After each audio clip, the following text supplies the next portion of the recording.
Welcome back to The Gloves Are Off. Sorry, we're not talking about any interesting photos next, but we are talking about Michael Vick. Obviously, big return to Atlanta. But to me, what kind of, surpassed his return was his exit from the game. Obviously, now you've got Michael Vick with a concussion. He's having an MRI. He's seeing a private neurologist. Was that the bigger story to come out of Atlanta, the head injury to Michael Vick, of all players? For myself, for sure. I mean, right now, I think Philadelphia is destined to be a Super Bowl team. But, if Vick comes out or is gone for an extended period of time, what's their backup? Vince Young? Well, and he's hurt. Well, that's why the other guy came in, right? Because Vince Young's got a hamstring injury. Go figure. And Vince Young's very capable, too. But the quarterback, Vick, a large point, I agree with you. But here we go. Congratulations, media. I love when they show him spitting blood. He bit his tongue. Come on. That's big news. Not to me, no, it isn't. But the concussion is the bigger deal. Yeah, so you know what? Philadelphia wins the game, Vick doesn't come out. Because Vick is a controlled quarterback, controls the time, controls the clock, controls with his running, controls with his, he keeps the game, and that game should never have got. Shame on Philadelphia for their defense breaking down like that. Well, Michael Turner came through my fantasy team in the end. But, okay, serious note, though, what did you think of him waving at the crowd and pointing at the scoreboard? Because at that time they were ahead, right? What was your take on that? I thought it was disgusting, personally. I mean, I think as professional athletes, you have to remain a little bit humble. And right? Karma always seems to come back and get you at some point in time. So after everything Atlanta did for him, I mean, I know obviously, he had his fair share. But why are you laughing? Because I don't agree with that. You thought it was good that he was pointing at the scoreboard? No, I think when you're put into the moment, could you imagine what was being said to him as he was leaving? I don't really. That's like me coming into your office and saying the things. I mean, I've been through this. He was in their house, though. He messed up.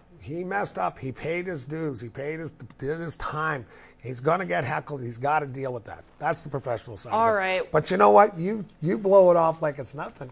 But at the end of the day, if I was calling you an F and this and an F and that and talking about your parents and this and that and what kind of slum you are, yeah, okay, I like to see your mouth stay quiet. Not a chance. There's a better chance of seeing God than that happening. Fair enough. I guess I've done that before once or twice on the hockey rink. So yeah, see, there you go. Or a dance floor in a bar, right? Okay. Score one. Moving on. Next up, no Romo. Tony Romo. This is kind of big news. He plays through fractured ribs, but the bigger news that came out, a punctured lung. My question is, who's the bigger Band-Aid, Buck Pierce or Tony Romo? You guys are quiet on this one. I thought this would have got you fired up. Romo's kind of an interesting character to me. He's been more concerned about his off-field love romances than anything. Did he earn a little bit more credit playing through this? I think he definitely did. But I knew you were going to say that. No, but I don't believe that the lot can happen from a punctured lung. But coming back, it's so comical because I'd like to know how many needles were shoved in him to come back out and play. Yeah. Did he earn more respect from you? Because he's got a reputation of being a little bit of a pretty boy, right? And a baby? I would say a little bit. I mean, a little bit? Okay, good. Do it in the playoffs, not in game 2 of the season, I guess. So yeah. We'll see what happens then. He says he's going to play in the Monday night game, too. I bet he will.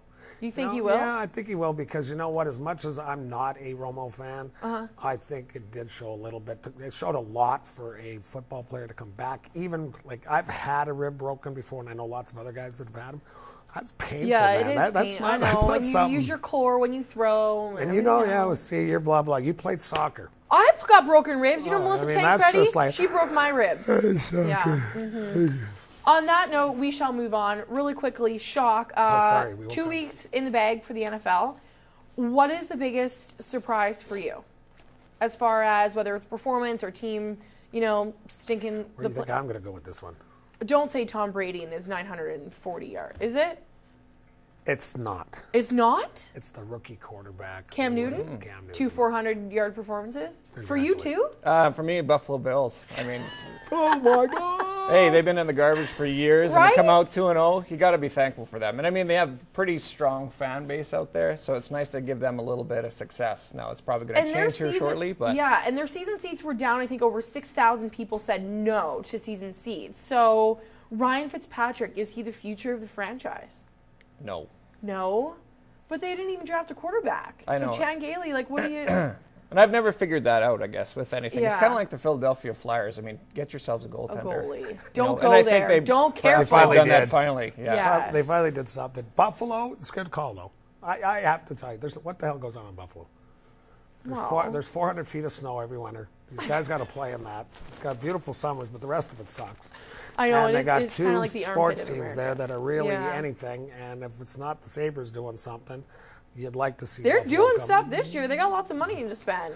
But it's good to see. Okay, so you're saying Cam Newton and the Bills? I think that's great for a young quarterback. That's not really. Everyone had question marks on him, and he comes back and against Green Bay too. Mm-hmm. He did make some real glaring rookie mistakes, but geez. And he admitted that though too, right? That's pretty high end. I think he's spoken really well in the public too.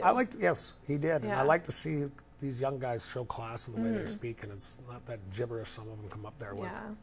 Okay, well, we are out of time. Somebody need to go to speaking 101 class with some of these guys. Taught by Brian Kern. That would be interesting. No, the F-bombs everywhere. Okay, stay tuned. We get to play Who Am I coming up next.